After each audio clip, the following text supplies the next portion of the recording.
Chiefs Kingdom, are you ready? You have questions. We have answers. We're going to get to them tonight, and we're going to give you something special. A little bit, quick one. Live mock draft coming right now in RGR.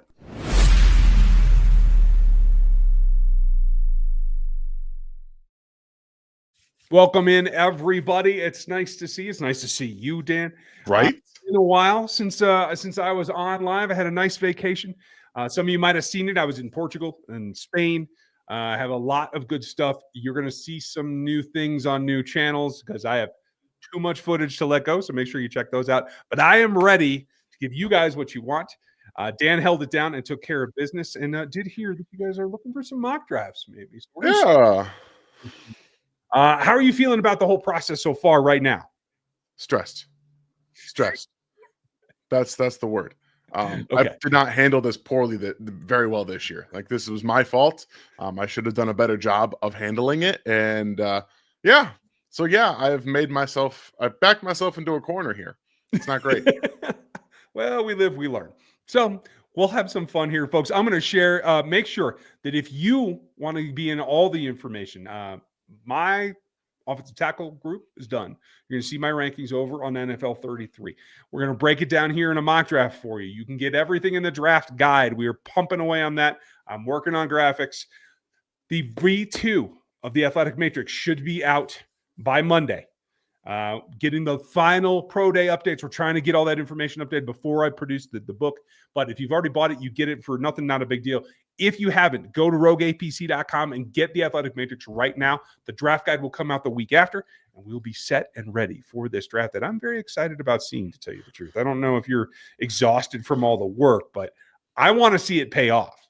Yeah, that's at the end of the day, that's what you want. You want to see what this team's going to do and how they're going to be able to take advantage of this giant area in the 20 to 60 range that maybe you can get a bunch of starters from. Yeah, I like that. And that's you and I are on the exact same page. For some reason, I have to adjust this real quick. Don't be alarmed, folks. I just have to move this over. Probably my so fault. we can actually see it. Okay, there we go. Not a big deal. And then I can make this window actually look correct. So if you guys want in the chat tonight, we are going to do Q&A just like we always do because this is your show. Just wanted to give you a little bit of a mock up front. We're going to run through it real quick. If you want on the show tonight, leave that super chat. Every single one of them gets an answer tonight, and every topic that you guys ask in the standard questions, please put some question marks at the beginning of it. We'll get to those as well. So Dan, first and foremost, I think they probably need to try to trade up, but I don't want to waste time doing trades now unless you think there's something drastic that we need to do. No, I think that we can just let this one play out. Maybe next time we get a little more advanced. Bada boom. Okay. And I might even do another one for the breakdown tomorrow, folks. So make sure that you're with us and we'll give you that option. So a lot of things happen here. And as I fear and as I'm seeing trend, if this follows, all the offensive tackles, all three of them that I have first round grades are going to be off the board. There's only three of them, folks. Yep. I know there's a lot of tackle depth, but there's only three of them that I would take in the first round. Dan, you may disagree. We haven't put our heads together yet, but that's where I'm at. I've got 4 DTs that I have first round grades on. I haven't finished that group yet, though, so I'm hoping to squeeze more in, but they're all gone. Somebody even took Gray Zabel in the first round in this scenario. I'm not a fan of that one. But as you guys all know, I don't like Connolly at all, so I wouldn't even touch him at this spot. PFF loves Alec Ayamanor. Like, I don't think he's a first round player or even a second round player, but this seems to be a defensive tackle spot. I mean, I don't know how you feel about Darius Alexander, but when you see Colston Loveland there, I'm just saying it's hard to ignore. I agree with you. And I will say this. I have seen a little bit of Alexander. He's one of the guys I haven't finished, but I like Tyleik Williams. Neither of them are first round grades for me, though. Yeah. They just aren't. So, yes, could you be in the situation where you have to take a non-first round graded player like they did with FAU? That is a possibility. So, for me, the number one thing is if you get to 20 and you don't have a guy on the board that you think you can get, you got to get the hell out of that pick. And so we'll cover that in the next scenario tomorrow. But I agree with you. With Colston Loveland there's 2 guys in this draft that I think can come in and actually help Travis Kelce beat Travis Kelce and then become him later. Colston's one of them. Do you disagree in any way? No, not even a little bit. He's again like a top 10 player for us on our board. Like that's how much we like Colston Loveland. I know you guys might not like it, but guess what? Best player on the board. The Chiefs are going to take the BPA at that spot. And I think they should. Now, again, there might be some meandering that they have to do Correct. based on what happens there. And there is a couple of scenarios that I really do like. You and I do agree on our top tackle, I believe, because mine is from Ohio State, and I think yours is as well. Yeah, Ohio State's Josh Simmons, is probably the best player in the draft and or best tackle in the draft. And the only reason he's not being selected as the first is because he got hurt. Yeah, patellar tendons are a tough injury, but we'll talk more about that tomorrow when I tell you about what I think the scenario really ought to be. So we are back here on the clock. We could trade out, and I would entertain trading out of 63 because 66 is right there. So just real quickly, we'll take a look. There's only one offer, and it's from the Vikings, and I'm not going down to 97 from 63. No. So I'm not taking a whole round discount. So here we go. What's on the board that they could use? Deeper tackles, Ursary. I know you did a write-up on him. This feels like a decent range for him. I would say bottom of the second works for me. What do you think? Again, you guys know I would take him in the first round personally, but value-wise for me, he's already on the board. I draft him all the time, so I'd probably look in a different spot personally, but I think there's a bunch of different ways you could go right here. Mm-hmm. And obviously, I mean, Ursary is an option. We're talking Quinshon Judkins on Wednesday. That's also an option in my mind here. I think if they wouldn't go tight end first, right? If they don't go tight end, you might consider taking running back here, but they might have to go defense here or one of these next two spots for sure. Yeah, that's what I'm thinking here. And I like Norman Lott a little bit more than I like Turner. So for him, he is in my third tier of DIs. Yeah. So I would be tempted to do that right here. Do you see any reason not to? No, I don't. You might even double up on defense here, honestly, in these next two picks and wait for tackle for the third round pick. I think that's definitely on the board here in the discussion. Well, Chris, you got your wish. I'm glad that you did, folks. I know it's the Q&A tonight. When we do the next live mock draft, everybody will vote on it. We're just trying to get some done so you guys can see a little bit of it tonight. So don't get too upset, but please make sure that that you're throwing in your comments because we are reading the board so that we get a little bit of input here. So we're back just a couple picks later. With Junkins did go, as did Morrison, and Ursery's still on the board. So we could go back that direction. Other guys that are on here, I do like Mason Taylor. I think 66 is still a little hot for him. Maybe you disagree. I don't know. I mean, yeah. Plus, we already drafted a tight end, so we don't have to worry about that. Oh, see, you talked me into tight end in the first round. What am I thinking? That's what I get. Okay, so I'm gonna hold off because with Ursary in there, is there anybody else that you like in this range, or that you think should be in this range? I mean, I obviously like Travion Henderson in this range. And I like Ursary in this range a lot. At the end of the beginning of the third round, there's wide receiver here that are good, but I think that the value you're going to get probably at the tackle spot, even the running back spot, outweigh some of the corner. Maybe I don't even see any defensive ends here, right? Like I don't see any of them on the board outside of Jordan Birch, and I don't think you can take Jordan Birch here. No, I don't think so either. There's a couple of intriguing guys, but they're a little bit lower down, and I know 95 is something that I can get done there. My question becomes, and because we're at 95, when I look at the tackles, and I do think this is a good spot for the tackles, the guys that I like are a little bit lower down, but I can't risk waiting on them. So I think you can for PFF, to be honest with you, because I've done this multiple times, and Charles Grant's always there. Anthony Belton's always there. In terms of, I think Charles Grant's like a fun pick, honestly. I'll be honest with you. Not here, but in the third round. At the end, in the fourth round, I mean. But yeah, I think this is a spot for Ursary. If he's there at the beginning of the third round, the Chiefs would probably be all over that. I kind of think so too. I actually like Cameron Williams a little bit better, and I do think he's got way more upside in terms of like where he is experience-wise. So that's the guy that I was looking at maybe if we could get to 95, but you're right. That's fair. Take it where it is, and we'll see what happens. So as we let this tick down, folks, we're trying to cover bases, but we're trying not to go just for the positional value. We got to make sure that it fits and that it works. A lot of people like Millam there as well. So I know your guy's sitting here right in front of me. So is this too early to take a ransom given the way that this roster is built right now? Not for me, but I do think you're probably considering corner, wide receiver with one of these, with this pick specifically. And that might be where you go. Yeah, I have to think so as well.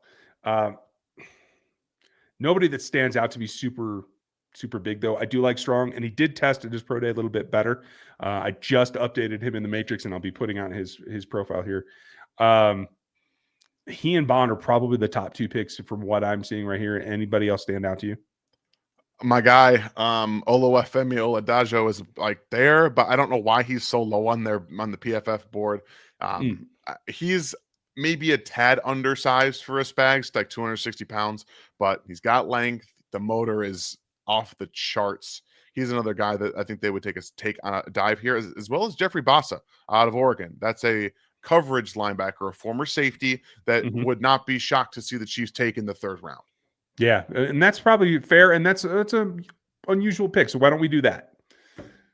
We'll get that in because you like your guy, and I'm not even going to try to say his name correctly. I like Ashton, so there's a lot going on there. We make our picks pretty succinctly most of the time. Remember, guys, this is just a mock. It's just a mock. It's not. It's most likely not going to happen.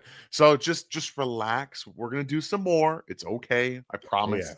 We're going to be doing a ton. So this comes down to me a good time, in my personal opinion, to take that edge. After we have Loveland, Norman Lott, Ursery, and then Bassa to give us a little coverage depth. My guy Cam Jones, I still like him. He doesn't seem to be evolving fast enough for me, so I do want to get that. And for those of you who commented, yes, you can get the goats in the RGR store right now if you want to go get that as well. This comes down to me to a couple of options, and it is Hassanin. And I'm sure I'm butchering his name, but Ahmed, I think he's got a decent game. I like Jones is a decent game. The edges here, I think, are worth looking at. Little bit of a stretch, but I think that they could pay off. I even like Batty a little bit. So any of those guys stand out, or would you go a different direction? I'm actually not a fan of Batty. I think I gave him a 6th or 7th round grade. I don't remember. Yeah, I don't see a ton of a pass rush ability. I think he's pretty decent from a physical standpoint and run stopping. But I mean, Brashard Smith here, Zy Alexander, I think are both good spots. Also, if you want defense like defensive end, Savion Jones, a guy who can play 3 tech, kick down to a 4, play outside as an edge rusher. Like that's the type of Spags fit that they're looking for. And my thoughts exactly. He is what I like to call a poor man's Ashton Gillette. So, done deal. And this is where it gets really tricky, folks, because now you got to wait nearly all 90 the way down. picks. Yeah.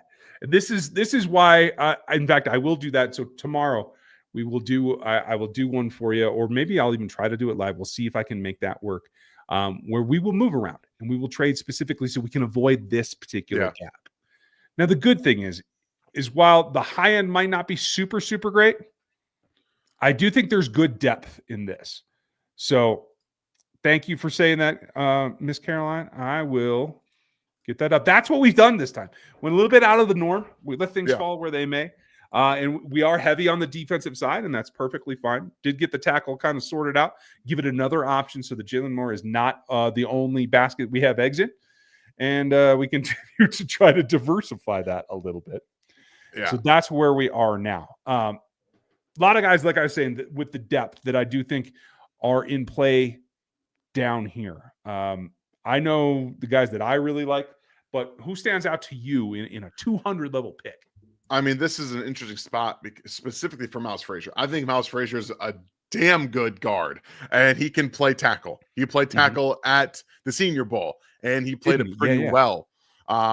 He's got the length. I think he's got the athleticism to play as well. I don't know why he's so low on their board here. This is a very bad spot for him to be, in my opinion. I think this is a ridiculous.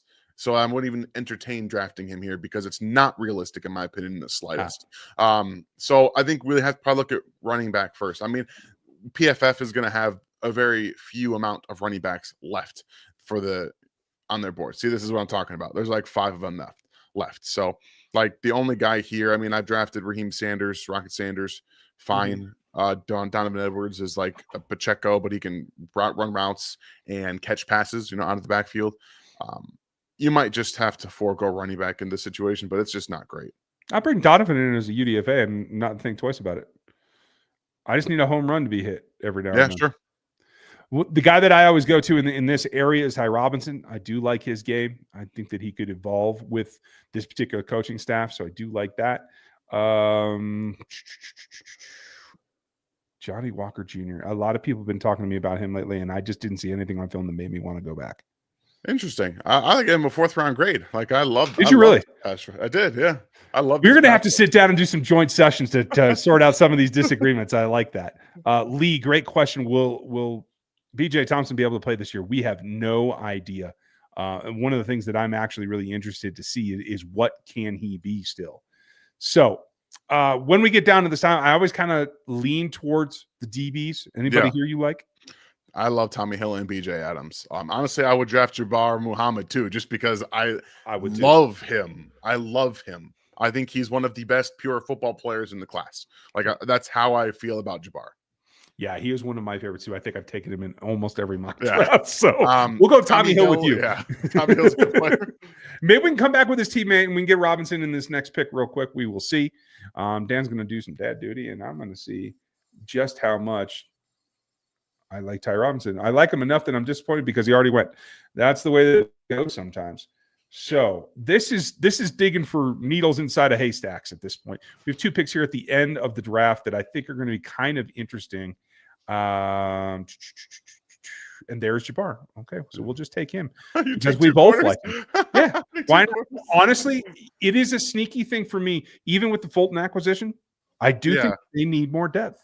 Because I don't think that they can comfortable, even though they brought Najee back and they have Joshua. I'm not sure that that's enough. So might as well keep feeding it, right? They've done very well on day 3 DBs. So why not? Is Rock Taylor on the board?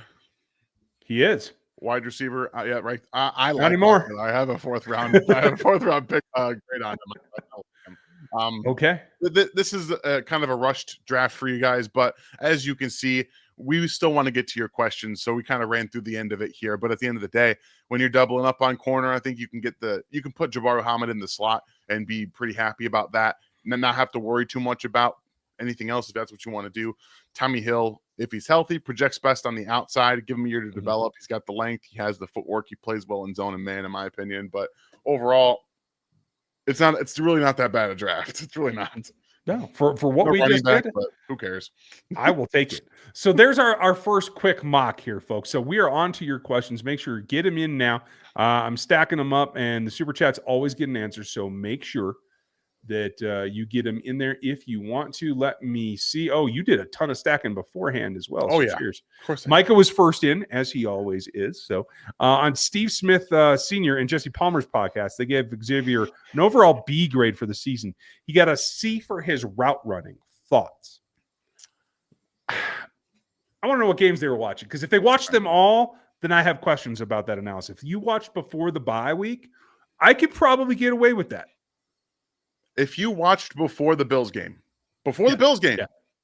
okay, fine. But what was he running? He wasn't running a full game. If you watched after that, you saw the work that they did to get him an expanded tree. So I don't agree with it. I watched every snap, every route that he ran this year. I've watched every single one of them, and I guarantee you Steve Smith has not done that. And I know James Palmer Jesse Palmer is not watching tape. I can promise you that. I know he's not watching tape. So, and I'll be honest, I don't agree with a lot of what Steve Smith says. I don't know what's happened, but I think there's a lot of shock value stuff that he says. So overall, we are going to have a different opinion on probably most people and how they view Xavier Worthy's year, but that's because we watched every single snap. I agree. And the more info in, the better your evaluation is going to be. Micah, did you like Deion Sanders' idea to save the spring game? He wants schools to scrimmage for 2 to 3 days, then have a televised game. He said ESPN2 is on board for the Colorado games. I think that's interesting. I think you're going to run into some rules with the NCAA, but honestly, especially given how much is going on in the transfer portal right now, I can get down with that, because you do need to see not only where they progressed in some practice and some classroom work, but what happens from that first live practice to that game. That would make a little bit of sense to me. I'd watch it. I think they should just get rid of the games altogether. I'll be honest. No spring game. No, it should just be like like the NFL teams do training camp. It should be a training camp. That's what it should be to get you ready. Because scrimmages, what are you going to do? A bunch of trick plays? You don't want teams recording your practices for stuff you're going to do during the season. Games just allow teams to just record it and have it there. You don't want that. That's the reason they got rid of this. They want to get rid of the spring games. So teams can't record it. So they can't do any of those things. So just get rid of it completely. It makes sense. I could go either way because I am a glutton for ball, period. But if it isn't helping you, and specifically if it's putting you at a disadvantage for later, I agree with you. Micah's got another one. Do you think the 445-pound, 6'6" Florida DL will get drafted and signed as a UDFA? He could be a UDFA in KC and make the team. No, I don't think he'll get drafted. And no, I would not bring him into KC. 0% chance he gets drafted in my mind. I don't see it. He just can't play football. Like he can't do it. And it's not his fault. Maybe if he loses 100 pounds, he'll have, we'll see. Skills. Hey, what an idea. He'll be able to move. I mean, if you were old school 3-man front where he needed to eat doubles every single play and just man that middle, maybe, but not even then. I was about to say, even then, he's got his pad level's terrible. He gets pushed back off the ball for 400 plus pounds. No. It's crazy. Dan, I saw you were watching some Johnny Walker film. As a Mizzou fan, I felt like he's deserved more recognition. Do you think he fits in Spag's system? No, not at all. He's a light defensive end. He's got length and he knows how to use it, but he is more of a speed guy up the arc. He's got more tools than I expected him to have and more pop in his hands than I expected to. Like when he extends, he can deliver some force. I was not expecting to see that. But overall, from a run stopping perspective, it's not consistent. He doesn't set the edge as much as you want to. I don't know whether Missouri teaches it or not. He always wrong arms pullers. I personally can't stand that. I don't know why I can't stand it, but a lot of times we see college defenses where if you have someone wrong arming it. So if you're thinking in your head, you're going down, right? You have your left shoulder exposed to the puller. Your right arm comes through, and you're supposed to. It's basically trying to take away the puller, so your second level players can come in. That's typically what we see with all of these guys that don't actually stack and just try to look, stack and shed. You don't see that a ton at college. You see a lot of wrong arms, and you see a lot of overhang defenders come and clean it up. So overall, I like him. I think that I gave him a 4th round grade myself with some upside as more of probably a 3-4 outside linebacker. I think he could fit in that type of system. He's definitely not a Spags fit though. Yeah, no, not going to go over that well. But that's all right. That's why there's multiple systems. So kudos to him. I'm sure he will be productive for some team. Thanks, Mason. Thank you, Steve. Would CB Harrison from Kentucky fit into the Chiefs secondary? I think that he would. I like his skill set. I think that he moves well. Obviously, he's got the top end speed, but it's about how much do you think he can improve in this particular system? Because that would mean that Trent's going back outside, Fulton's going to the other side, and Jalen's going to the bench, if that's what you're trying to do, in my opinion. Also, there's some off-field stuff with Hairston. Oh, yeah. I don't know why it's not being talked about, but they're absolutely, and I know. I mean, as far as I understand, his girlfriend's making claims. His ex-girlfriend is making some claims, which... Again, the process is the process, right? The teams will do their background checks. They'll do all that stuff. We don't have anything outside of one side of that story. But overall, he needs to put on some weight. I don't think he's a Chiefs fit the way he's currently constructed. I think he has room to put on a little bit of weight. But I think as of right now, you probably don't want him on the outside in Kansas City unless he's playing purely in a Marcus Peters role, which we know how that turned out. We do very, very well. Thanks, Steve. Appreciate you. Let's see. Chiefs fan from Launceston, Australia. I hope that's right.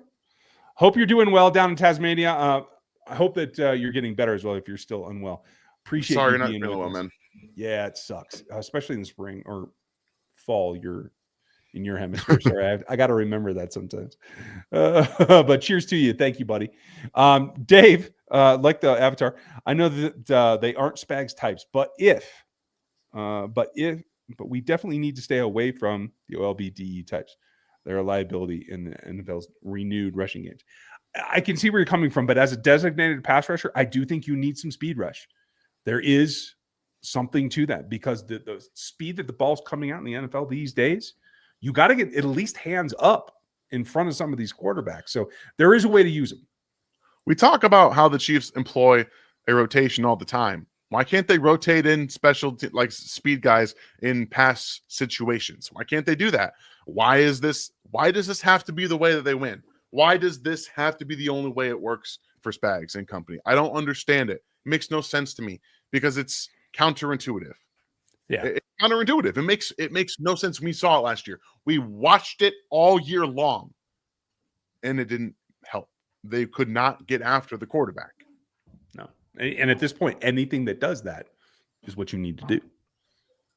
Lee, thank you. Are either of you attending the draft? I have a seat. I'm just not going to make it.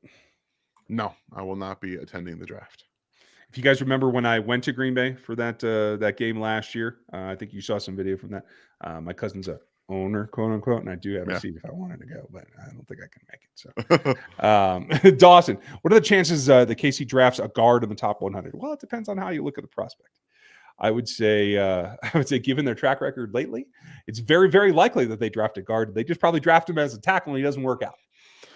Yeah, that's the fun part, right? It's in the top 100. I think that the chances are slim, but again, like Ryan says, who knows? Maybe in 2 years he's playing inside, and you just continue to miss out on tackles. Yeah, you never know. Jimmy, I'm going to throw you in there. We'll talk about that in a minute. Just adding a couple here. Scott, thanks for doing that one. I appreciate you. I always forget to, if you guys would like and sub and do the things, please make us grow. You know, we're here for you, and we do our own work. So just remember that. If you guys start hear rumors or people spouting other people's evaluations, just remember you can get it here from us, from our eyes. And that's really what it comes down to. Nobody's perfect, but we're going to give you the truth every time. Do they sign Smith before the draft, or more likely trade down or up? I would have loved to told you that I expected to have Trey Smith signed to a long-term deal by now so that it was freed up. I still think it has to be done. So I'm going to be optimistic and say they do. What do you think? I'm going to be the opposite. I don't think they're going to. Because of the change in tone from the combine to the signing of the franchise tag, I'm very much out on them having this done soon. Yeah. Okay. Fair enough. You're probably the more realistic here. So thanks, Lee. Ruthless, nice to see you. Do you guys see similarities between Kadarius Toney and Luther Burden? Like I do, good and bad. You probably know more of the inside scuttlebutt on him, but in terms of above the shoulders, I would say probably yes. But I feel like Luther's a lot more turn and go explosion than wiggle and slither through defenses. That's just me. You think he's got more contact balance. Granted, Kadarius had fantastic contact balance for his size and flexibility. He just kind of found ways to bounce off of people. And I think that Burden's got a lower center of gravity. He kind of understands a bit thicker build. So he kind of does that better. But again, downfield skills are more attuned than Kadarius Toney. He was just kind of like I'm throwing my hands at it. We'll see what happens, right? It was, and sometimes you get away with that. But Luther's got better overall downfield skills. In terms of playing wide receiver, they're both unfinished products, and they don't know what they're doing. And that's why you're going to see Luther Burden struggle in terms of running a route tree early. He does not have that yet, and that's okay. It's not all his fault either. Missouri did not develop him in any way, shape, or form, in my mind, at all. The quarterback didn't help either. I will say that. No, I had to watch some of him, and it hurt. Which is sad because he's a decent athlete. Yeah, you wish he could have developed him. And I forgot we didn't finish Lee's question. Do you think they're more likely to trade up or down? Down at this point. Okay. I think you're probably right, and I would agree with that. Mr. McBride or Mrs. McBride, I'm not sure. Thank you for the support. How are the other team picks chosen on these mock drafts? It seems like less about the players and more about what the other teams do. They have an algorithm back there that goes mostly, as I understand it, about what they perceive as team needs. And they have a balance between what they call a public board meaning straight rankings based on the results of mock drafts and what people go do. So all fan input basically. And they have the PFF grade board, which is very, very different from what the rest of us see and what Dan and I see in particular. Always has been, but it's way different now. The years of Mike Renner were a lot more solid, I think, and I think there's a lot more questions at this point. But that's just me. Yeah, it's tough to, and plus you kind of choose the how much of the PFF board is used in that. You can go public board versus PFF board, and for the most part, we all use public board because I don't want to touch anything to do with the PFF board. I'll be honest; they don't change their board until like the week before the draft anyway, so they don't actually put anything in until it's about draft time. So it doesn't make any sense to use that in my mind. So yeah, it's all just a mathematical algorithm that has inputted team needs versus what the teams like to do, and that's why you have all those different dials on their board to on the mock draft where you can change to make teams a little bit more aggressive, make them a little bit more positional, care more about positional value, things like that. And I can show you guys that real quick as well. So if I just say do a new one, when it comes up, these are the slides he's talking about. This is kind of like the default. You can put it all the way to public. You can put it all the way to the PFF craziness. And you can change some of this. The randomness is not something I played with much, but we certainly could. So that's how you would do it if you guys were getting in there yourselves. So check that out. Speaking of getting in yourselves, this could be a really good time to let everybody know about one of our newest sponsors to the channel, Underdog, where you guys know, as we've done every single week on Wednesdays where we create our own pick'em slips, we are going to do one really quick with you guys right now. Just make sure when you're doing this, you are signing up using the code RGR at that sign up to get your up to $1,000 bonus cash deposited with your first deposit. Dan has officially taken my mantle as the king of the segue, but Underdog reaps the benefits. Get in there, and we're going to go with the teams that I'm watching the most right now, and that is Avalanche on hockey. So I have my favorites. Like everybody's going to choose Nate McKinnon. Okay. He's going to put out for you. That's not a bad choice, but I like to get a little bit deeper into it. I personally like to use Makar because you could see here when you're especially choosing points, he gets a bigger uptick at 1.42, and I'm going to take the over on him almost every single night. But he's getting more than McKinnon is because McKinnon's the focus of the offense, and that makes perfect sense. Nishushkin, who I never pronounced correctly, always kind of a question mark. They're pretty good here, giving him a higher on shooting and actually scoring. Not going to happen that often. But the hard part is, and you always have to do this, it's both sides of this scoreboard. So you have to find somebody that you like and you think can actually put to it. Kadri's one of them. I do think that he still has some game left. Backlund, it's a little bit more of a long shot, and it is every now and then. I actually own him on one of my fantasy hockey teams right now. And honestly, he's a little bit up and down even for me. So the guy that I go back to over and over and over is my guy Uyghur. So again, much like McKinnon, it's pretty straightforward on the points, but he doesn't score that often. If you feel that he has a matchup, and I wouldn't take it tonight for him to score against the Avalanche, but putting up points, I would take him every time, and I would get that done because that's just a nice little one that you can get up to a 4 times payout on the flex, but 9 times you can see the payout right now. And it's just that simple. That's how you can get in and you can get out and enjoy yourself on Underdog, because they do a great job. I'm watching hockey now, but you could still get in on the Final Four given that it's still going. And obviously, we're going to be all with them all season long when we get back to football. So that's what you guys want to do. Check out Underdog Fantasy and use that code RGR. We would appreciate it, and so would they. So back to your questions. Thank you, Doug. I'm glad that you're happy. That is our aim, and I appreciate you. We'll do more of these. I know we're a little bit delayed with the vacation and everything in our draft work. We've had to step things up, and I haven't been doing as many of these mocks. I'll try to do some sporadically live, and I guess I'll be doing them for Tuesdays as well. So make sure that you're with us if you want to get in on that action. So Doug also has a question. Favorite top 3 draft crushes at any position? Go. Ooh, man, any position. So I've said his name at least once a week, maybe multiple times. Ola, I already said it on the channel. I've already said it tonight. Oluwafemi Oladejo is one of my favorite players in the entire draft. I will continue to say it. I don't care. If we go to the offensive side, take my wide receiver. Again, I've said I would take him over any receiver not named Ted McMillan and Travis Hunter. Jalen Royals, wide receiver at Utah State. I love him a ton. And then I think the last guy I'll go with is someone who gets no love, BJ Adams out of. See, I get stuck between him and Noel Williams. I love both of these guys. Noel's probably outside with Noel. Okay, the Cal corner. He's a bit smaller, but he's stocky. He's got good arm length. I think about 31-inch arms. He's 6 foot and physical. Jitterbug, has the burst to close. Like, he's another one of my favorite players too. I like it. For me, Michael Williams, the edge from Georgia.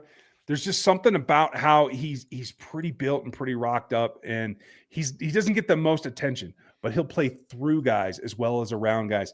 And he reminds me of a guy that I grew up watching that I really, really loved. One of my favorite games is an outside linebacker, Wilbur Marshall for the Chicago Bears back in the 80s. His game is reminiscent of, and I really like watching him. He's one of my favorites. In terms of guys that really move well, and I've been holding off using him, but I guess I'll drop his name for the first time on media.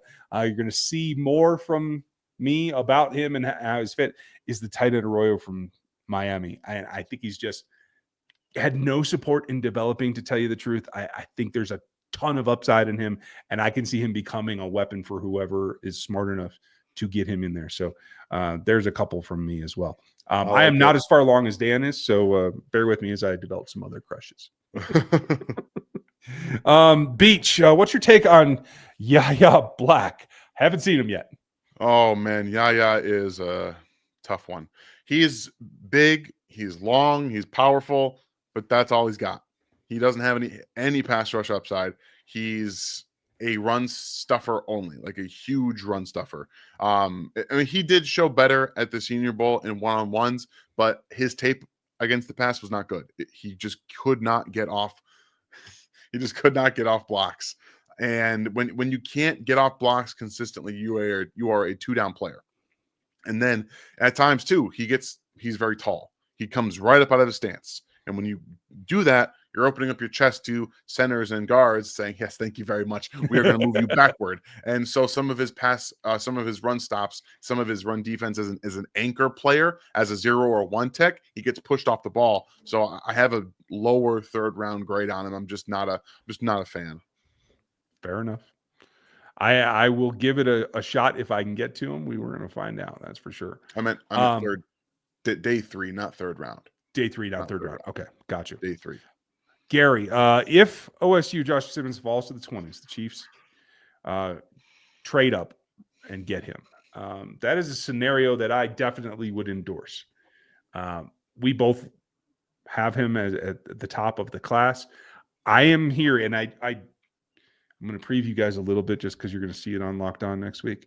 I am in that same exact situation as I am drafting for the Chiefs at 31. And it comes down to what's the risk versus the reward. This class is not as elite at the tackle spot as you were led to believe. If you're just tuning in now, if you got pissed off at the Super Bowl and you're just tuning in now, this tackle class isn't as good as we thought it was, or people thought it was. He is one of the 3 that I have a 1st round grade on, and I do think if he gets to that point, it's worth the risk to me, because most likely the only other option are some players that are probably I don't have 1st round grades on. I have Ibuka as the only round 1 grade that I have at wide receiver. You have watched a lot more than I have. So am I crazy there? Am I missing the boat on some of these guys? Depends. I think there's going to be I think I'll have 4 1st round grades at wide receiver. Will you? I think I'll have 4. That I haven't inputted the grades yet because I'm dumb and I haven't done it. So I've just been lazy and not doing it. Apparently my job is, just not caring. That's just me talking bad about myself. But overall, I think there's a very good chunk of receivers that are wide receiver 2s, wide receiver 3s in the NFL. I think there's going to be a lot of very good contributors. There might not be any true studs outside of Travis Hunter if he plays wide receiver, and I still think Ted McMillan is a dude. I really believe that, and I'm not that worried about his combine, his performance, his pro day, and that stuff. I don't care. I don't care at all. But overall, I think I'm going to have a first round grade on Emeka Ibuka as well. And we'll see how I get Jalen Royals in there. Maybe I inflate his numbers a little bit because I still love Jalen Royals. I still love Okay, rock and roll. I can't go with Burden, and I know a lot of people are pushing Golden lately, and I do think he is a I role like player, him. but not 32, right? I like him, but I will not have a first round grade on Golden. I won't. Yeah.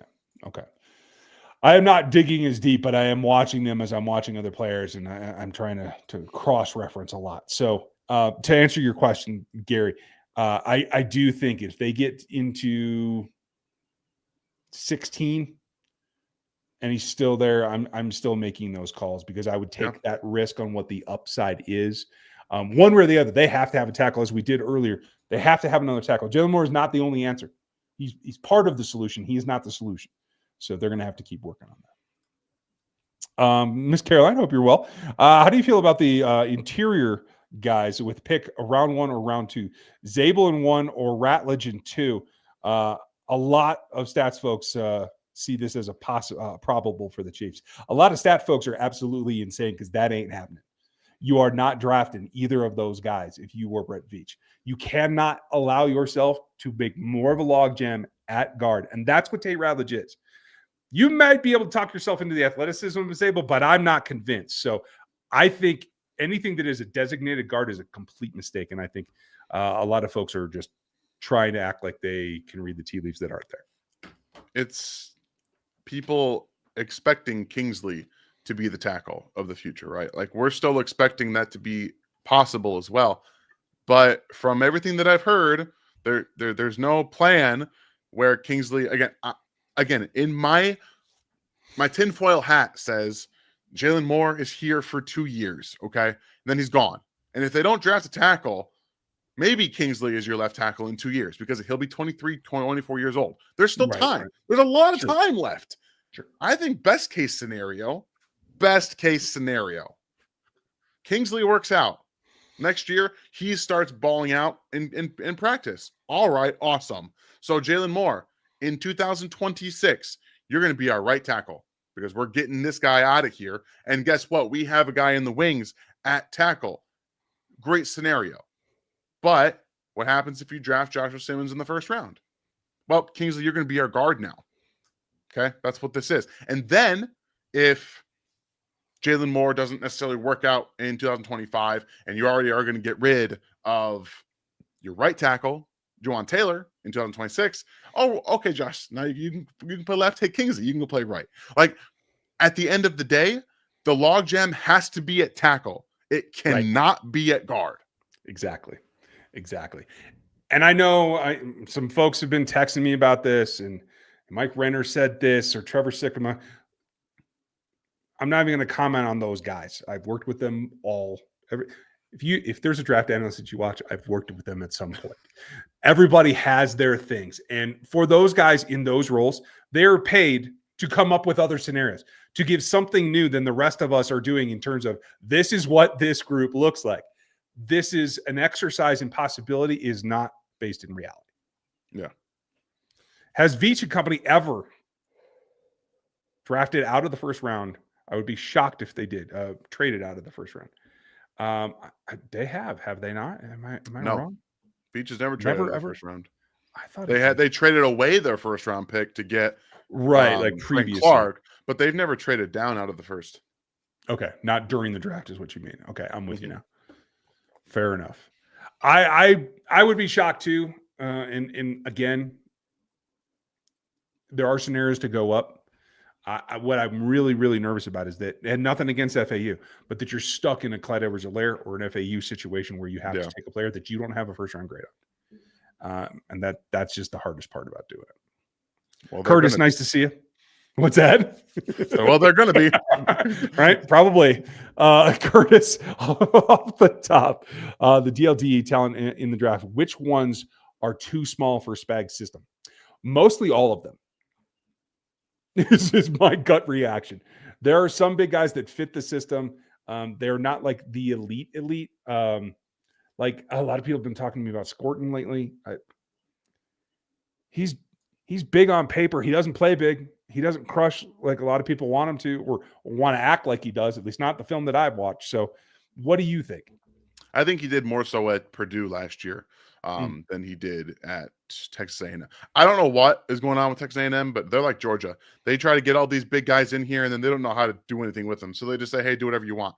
Like, Yeah. that's what it feels like. It's legitimately what it feels like. They don't teach them to do anything. So Shamar Stewart and Nick Scorton are just kind of there. But they both are Spags fits. You're not going to get Stewart. He's going to go in the top 10 in my mind. So when we talk about fits, 260 still technically is a fit. It technically is a fit, and that's why I say it is, especially if you get some that play with the motor. I think the motor has to be there for a 260-pound player. So there's that to it. But overall, a lot of the guys at the top, the big guys, they fit, but you have like the Jalen Walkers. And I think even, the Michael Williams, he's not the biggest guy in the world. He probably isn't a Spags fit either. But he's right. I mean, like listed at 265. He's probably lighter than that. Yeah, he definitely looks lighter than that. I'll tell you that much. Yeah. But he's also not a speed rusher. Like there's Mike Green is not a Chiefs fit, even though he's got 34-inch arms. Donovan Ezeraku, probably not either because of the size. Like they're both a little bit around 255 pounds. They're not going to be Chiefs fits. They're just not. And we just can't expect the Chiefs to fit those to take those guys.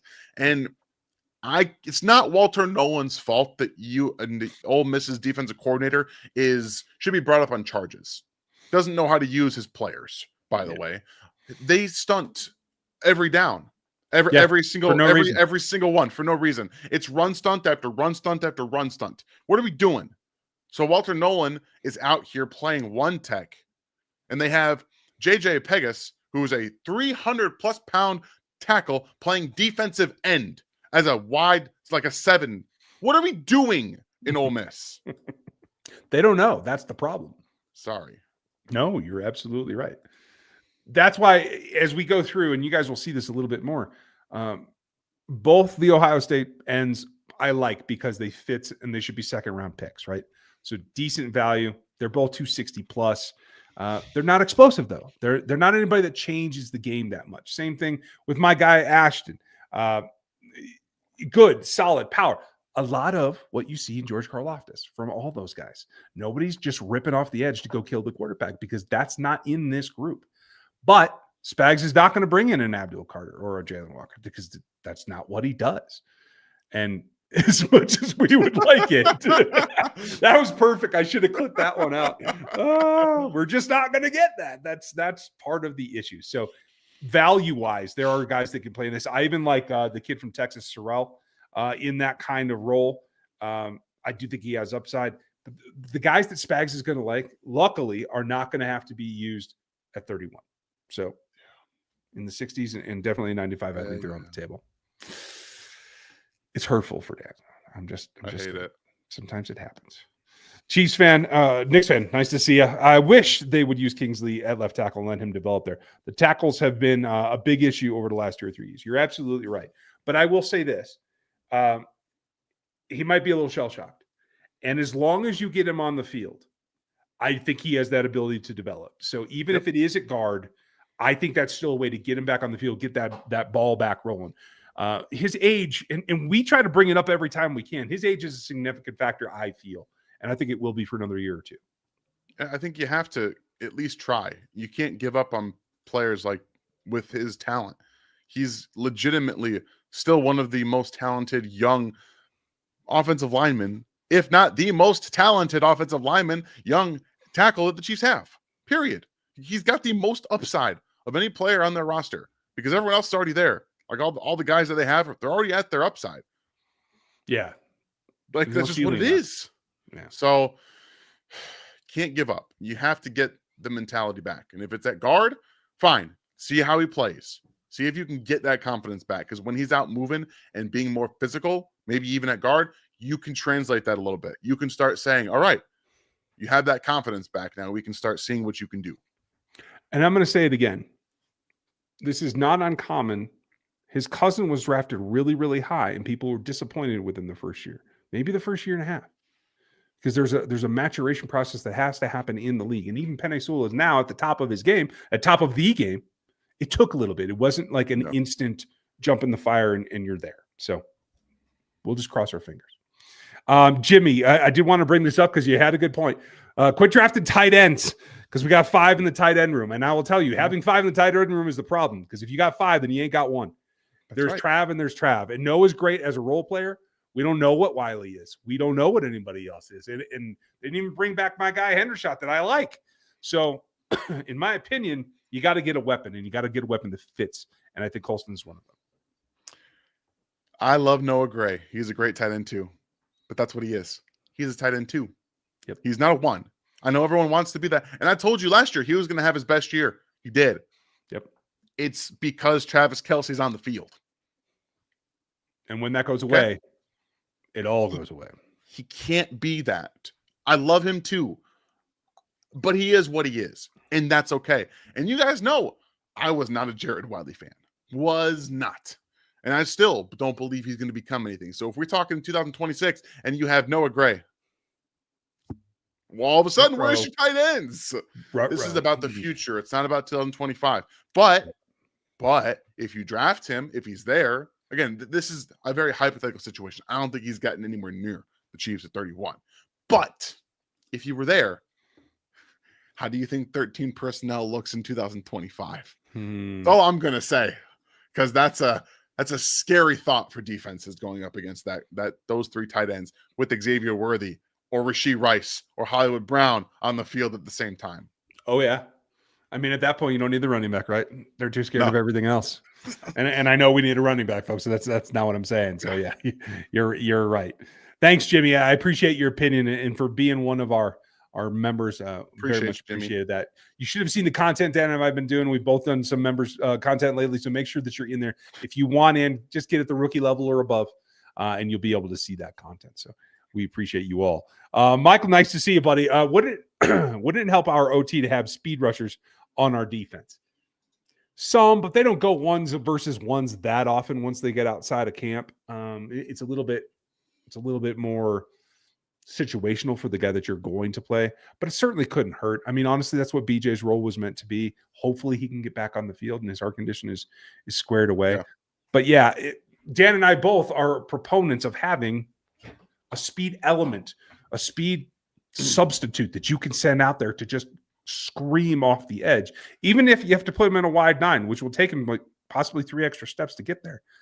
Guys with those speed, they can be effective. But Thank you for bringing it up, Michael. Appreciate you. Good to see you. Is Clyde Edwards-Helaire pick biting us?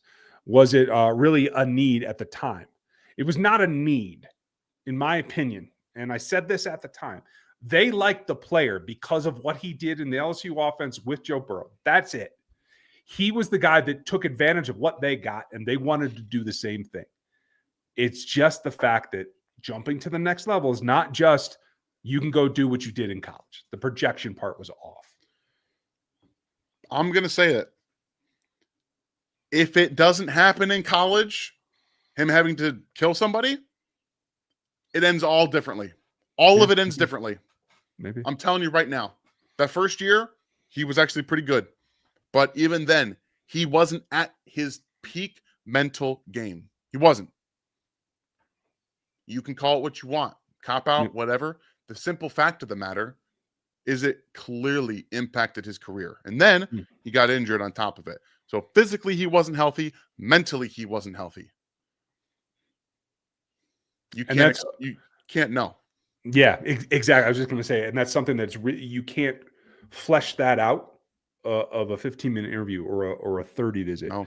Like that's something that's buried deep in your psychosis, and it takes time for even the person to process that. And I agree that's why I think his rookie year was just normal, running on instinct, and then the mentality of it starts to seep in. So, but I don't think it's still biting us now. Yeah, no. Other than that was another situation. They were forced into making a pick because they couldn't move out of that pick. So that's the overarching theme of what the Chiefs have to avoid. Ruthless, nice to see you. I am scared we're going to reach for Nick Scorton. Okay. I hadn't seen this before, but yeah, hey, you and me both, buddy. You trade back down, whatever. It's just the grade for me. I love Pro Football Network, Caroline said. Thank you, Miss Caroline. As they are transparent with when and who they move up and down. It is also free, unlike PFF. That's a very good point, and thank you for mentioning that. And I just don't have any way, shape, or form understand how and when they move guys around. So that's my only problem with it. But that transparency is nice. Yeah, they all suck, unfortunately. All the mock draft stuff is just, it's not great. Yeah, it's iffy at best. Scott, most underrated Chiefs free agent signing or most overrated free agent signing? I'm going to tell you guys, it's Jalen Moore. It's Jalen Moore, the most overrated. Everyone believes he's going to be the savior at left tackle, but the thing is, he's the same thing they've had over the last couple of years. More on the bigger side in terms of he's going to give you soft shoulder stuff. I mean, athleticism from Wanya Morris and from Kingsley is great, but they were overcompensating. They were getting to their spots a little bit too quick at times and getting beat across the face. Moore just gets beat around the edge. He just didn't get beat for sacks. He got beat for pressures. The ball is coming out very, very quickly. People extrapolate, oh, he didn't give up a ton of sacks. Didn't have to. Right. He was still getting beat. That's the thing. And if you guys watch the breakdown, like I showed you, these things are real. And guess what? He gets to go up against some very, very good pass rushers in the AFC West this next year. Does. Some very good ones. Okay. So it's, you hate it, you love it. It is what it is. But in my opinion, that's the most overrated free agent signing. I'm not going to argue with you. I didn't want to say it out loud, but I'm not going to argue with you. And I will tell you this too, folks. This is why, usually in reference to edges, but this is why we talk about pressure rate, not just sack rate, because a pressure changes, but the quarterback can always get the ball away. Patrick won't. So pressures are more deadly in this offense because of that. But that's why we talk about whether an edge is producing pressure, and in this case, if a tackle's giving up pressure, because those turn into more sacks over the long run, particularly on this roster. So, Scotty, thank you. Appreciate you. Doug, one of my draft crushes in the later rounds is Besh. He is a dude, as Dan would say. I haven't watched him yet, but I saw the Senior Bowl work, and I agree. He's going to be a good player. He reminds me a bit, of the Cooper Kupps, maybe not to the route runner level of that, but the Puka Nacua type of player. He's not going to create as much separation as those guys. He does not have the physical tools to do that.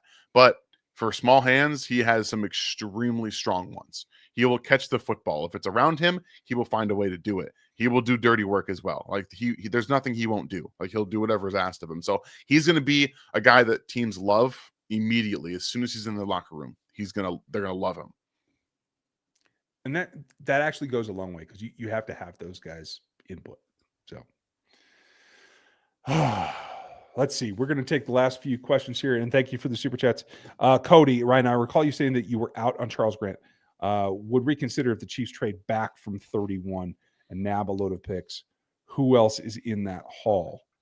Not out on Charles Grant, out in the first round is what I meant. Yeah, for sure. Day 2, sure.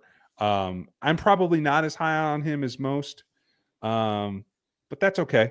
95 would certainly be fine with me. Pushing up higher than that with the Chiefs' current picks, I think would be a little bit troublesome in my opinion. But if they trade back from 31 and nab a bunch of picks, who else would you grab in that haul? I mean, the sweet spot here is you can get probably a third tier DE in the 50s. You can get certainly, I think you'll be able to get a tight end that can be one of the other targets in this offense in the 50s to 60s. So like I can see trading back a little bit. If it's me, I still want to stay in the 30s though, because I think there's still a little bit of overhang there. If they can't get a tackle prospect, they trade back to 38. I'm way more comfortable with Connerly there as an option to push more than I would be at 31, certainly. But there's a drop off for him after that, right? Like I see him as kind of the bottom of the second tier, or maybe third tier at that point. Now, we'll look at one of these teams that are in the 30s that are trying to move up to get maybe a Jackson Dart at the end of the first round. Like, that's a possibility. If the Steelers don't take Jackson Dart, which I'm starting to think that they're going to, because the Steelers can't help themselves, they're look for one of those teams that are waiting there to try to trade with the Chiefs to be able to come up and get a first round quarterback, because it's not about the talent for them. It's about the option, the 5th-year option. That's what getting a quarterback at the end of the first round. If you have a high second-round grade on a player, like maybe a Tyler Shuck or a Jackson Dart or even a Will Howard, if that's your thing, I don't think any of them are first or second-round picks.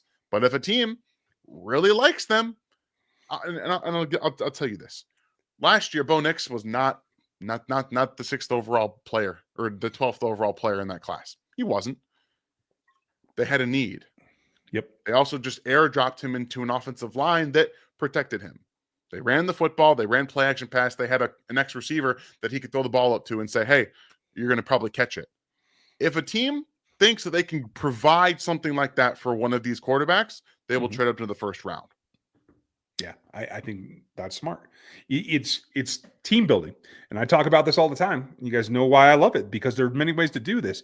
But if you're in that situation, you are Sean Payton and you have a receiver that you think can give him legitimate targets, and you have an offensive line that can protect him, and you can run the ball, and you're willing to run the ball. That's important as well. Then you can take maybe a riskier pick out of need at a quarterback and drop him in. But if you're not prepared for that, that's how you ruin careers. When you draft a quarterback when you can't protect him, or he doesn't have anyone to throw to, or you won't support him with a run game, or God forbid, a defense that gives up 40 points a game. There are certain scenarios, but there's always a way if you can make that commitment. So, a couple of players that I like, the corners, Amos. We talked about Maxwell Harrison. Like, those are like day 2 guys that you could maybe pick up in there. I'm a little bit partial to some of the guys that I do see in the 50s quite a bit, like maybe I'm just higher on them than most. I don't know. Is there any like midday 2 guy that you really dig? For what? What position? I'm sorry. Any of them. I mean, like if you traded back to 50, what would you try to do? I think you're probably looking at, if you're trading back to 50, you're getting a couple of other guys like wide receiver and cornerback. I think those immediately come up on the list. You're probably looking at a Jalen Noel, even the Jalen Royals. On the quarterback side, you're looking at some players like a Benjamin Morrison out of Notre Dame, who probably would have won it in the first round had he not gotten hurt. And some of those players in the 50 to 60 range, it's tough to say right now, just because I don't know who the hell is going to be there, but you're probably targeting maybe a safety. Again, if you can find a free safety, if you're accumulating another day 2 pick, then you probably try to allocate that into a way that you can help your defense in the secondary, because it's still a very sneaky need for them, specifically at corner in a year or 2. Yeah, absolutely. That's one that I'm keeping my eye on as well. I'm looking for that like center fielder type safety, and I haven't found him yet. Caroline, Logan Brown, yes, he is a day 3 tackle for me, but I do like him, and I do think there's investment to be made there with some upside pending. So we'll see if that comes about. Ben, you have it. Kelvin Banks will probably be a late first round grade. He is for me. He is one of my 3. For you as well? Okay, cool. Make sure that I'm not going crazy out here, Dan and I try not to compare too many notes until we get really close to the draft so that we don't influence each other. So it's nice when I get a little bit of, hey, you're not dumb, Ryan. Why does it look like we can't develop anybody at certain positions? That's a tough one. I've gone back and forth more often on this in the last couple of weeks, specifically at tackle. I don't know why specifically, but there's one person that's in charge of doing this. And it's Andy Heck. There's been one tackle that they've developed, and was he even here for the entire thing? I don't know if he came over with Andy Reid or not specifically, but Eric Fisher is so Eric Fisher is the one guy that they were able to develop. How many years did that take? 4, 5 years before he got to be second contract. Second contract. He was starting to develop into a top 15, top 10 tackle in the league.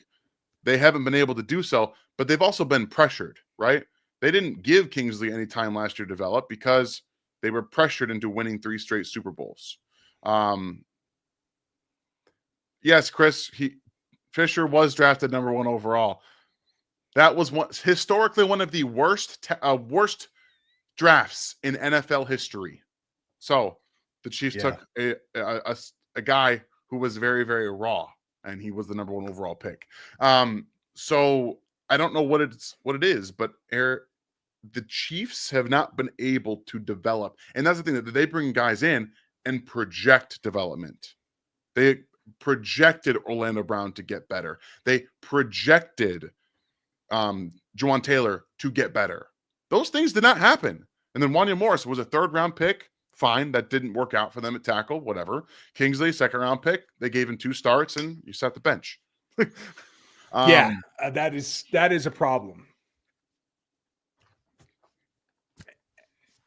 I don't know. And I will say this: it can't all be Andy Heck, because there is also something to be said about the marriage of the player to the request. Like, the guy's got to fit your system.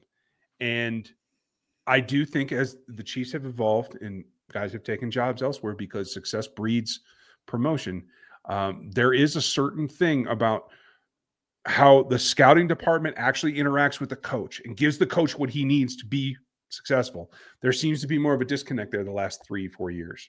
I won't say that it's because of anyone specifically, but there are some coincidences about when people left the organization to go elsewhere and what went out the door with them. So you have to keep that in mind as well. It's not just all on the person. You got to work with the groceries that you brought, right? You're not cooking something that isn't in the bag. Yeah. Unfortunately, that's what happens. Knicks fan, nice to see you. Also looks like Lad McConkey turned out to be really good, at least last year. Yes. I mean, and we knew that we were projecting him to be exactly as good as he was. So I think we have to find those guys that we can project. And I think Dan's already on top of for the wide receivers. I've been on other positions to this point, but we will have those our guy type picks that we feel can progress. We will have those for you pre-draft, so make sure you stick here. If you're new to us and you never found us before, yes, it's a Chiefs channel, but we are deep in the draft and we'll cover it all for you. Brand, nice to see you. Thank you for the support. We don't have picks in the 5th or 6th round. Do you think that adds any weight to trading back as an option for something like early 2nd, 4th, or 6th? I don't think so. Honestly, I don't think they have enough room to keep all the 8 players that they're going to draft right now. So I think they will get lighter. I hope that they turn those 200 picks into something in that 5th round and above. But I don't think a 5th or 6th round selection is anything you have to go try to manufacture to go get. It's about taking your top 100s, and especially when you have 4 of them, and making sure that you hit on those 4. Yeah, that's the most important thing. If they can get one more, awesome. That's what you probably want to do. I know they've been good at drafting on day 3. That typically is not the best way to get your hit rate. You want to try to get those on day 2 and day 3, and it's on day 1 and day 2. That's typically what you want to do. So it has to be about that for this draft specifically. Yeah, I think so. Thank you, Brandon. Appreciate it. And thanks for being a member. Good to see you. Addicted to capping. Okay. I've asked about my boys, Kobe Bryant and Devin Neal, in the past. What do you think of my other guys, Mello Dotson and Logan Brown? And do you think that they're good fits for the Chiefs? Again, I do think Logan Brown could be a decent developmental with some upside that could fit in this system. I know what I think about all of these guys, but what do you think as a non-Jayhawk? I have not watched Mello Dotson or Logan Brown. I'll be very honest. Okay. All right. Then you're in on Kobe and Devin then, yes? Yes, I like both of those players very much. Kobe's going to be tough to make it on the outside. It's going to be tough for him. Yeah, but I appreciate his game. Melo doesn't have that problem. He's not the athlete, but he's underrated, and he does have some ball skills. So I do like him. I think he will be available at a spot where the Chiefs could take him should they choose to. And I like the idea of somebody from K-State or Missouri or KU getting onto this roster. It's just a nice feeling that I get sometimes. You never know. And we're going to finish up with Bradley because this is a one for Dan because you've done so much of the work on the receivers. Like as an X specifically, Restrepo ran like a 5 at his pro day, so I'm taking him off of the list. But other than him, what do you got? All right, guys. I don't mean to be that guy. Andy Reid's not drafting a pure X receiver. He's not doing it. Because even if he does, he's going to make him Chris Connolly. That's what he's going to do. That's what he's going to do. He does not want a true X. And we saw with DeAndre Hopkins, they barely threw him the football. He's just out there doing nothing. They want players that can do everything. So even if it's from a size perspective, you have to be able to do everything. Speed, size, cool. Dante Thornton Jr. out of Tennessee is who you should have your eyes on. Big, has route nuance, and can go. He is fast, and he has ball skills. But again, that's somebody that would be a developmental pick. It's not someone that's going to come in and do everything right away, because he played at Tennessee and Oregon, where they don't develop wide receivers. They don't teach them anything. So you have to do the heavy lifting. He's a player that can do that. I don't think you're going to get Kyle Williams in Kansas City as much as I'd love to see that. Washington State, 185 pounds. He'd be like the Marquise Brown replacement next year, because that would be perfect for them, right? Just have those three guys. Again, Jaden Higgins, I think, is underrated as a route runner, and being able to play on the outside and the inside. I think he does fit what they want, and they do scheme their guys into space. But unfortunately, I don't think you're going to be seeing them take a guy who's purely an X. Another underrated player, funny, Oregon, Trayshawn Holden, another big guy with some route nuance as well, moves well in space. So those are just guys that I think can play everywhere, but they're not purely X's. Okay. I agree with you completely on the X thing, but you didn't mention my guy. So I'm going to need a take real quick. My dude from Colorado State, Torrey Horton. I'm not going back to 2023, right? Like, he had good film killing me in 2023. It's good film, but I have nothing now. So I probably would take him in the 4th round. I think he's going to be a good player, but I can't. I'm not projecting him into day 2 unless he's fully healthy, which I don't think he is yet. No, I think you're probably right. So, okay, fair enough. But I do love him in that role. He's got the speed. He's got the size. He's a little thin, but he's got some room on his frame as well. He reminds me of Perry, to tell you the truth. So I'm in on him. We're going to do the last cleanup here. I don't see anything else question mark wise. So I think we're good. So thank you all for your great questions and participation. It goes a long way, and we really can't do the show without you. So since it is your show, we kind of have to do that. So cheers.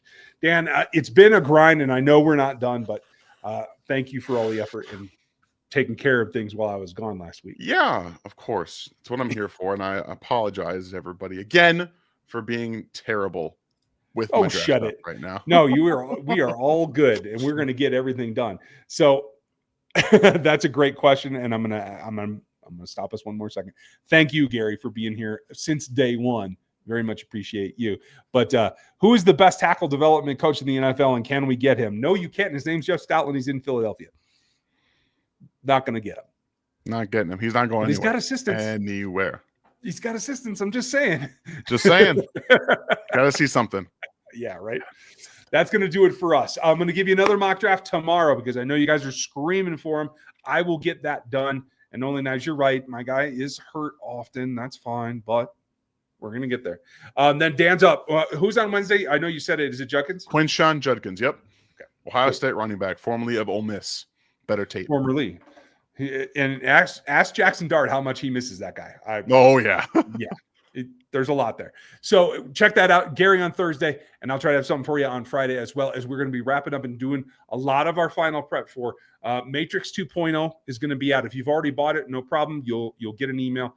And actually, that first link should probably still work. If not, go get the Matrix. It'll be out hopefully by the end of the week, Monday at the latest, and then the draft guide will be right around the corner. So thank you. We appreciate you all very much. Have a great evening. Dan, say hi to Avery for me, because she didn't want to see me tonight, huh? Yeah, she's been busy. She's been busy doing busy things. Okay. All right. Well, that's the way it's going to work. You guys have a great one. We'll talk to you tomorrow.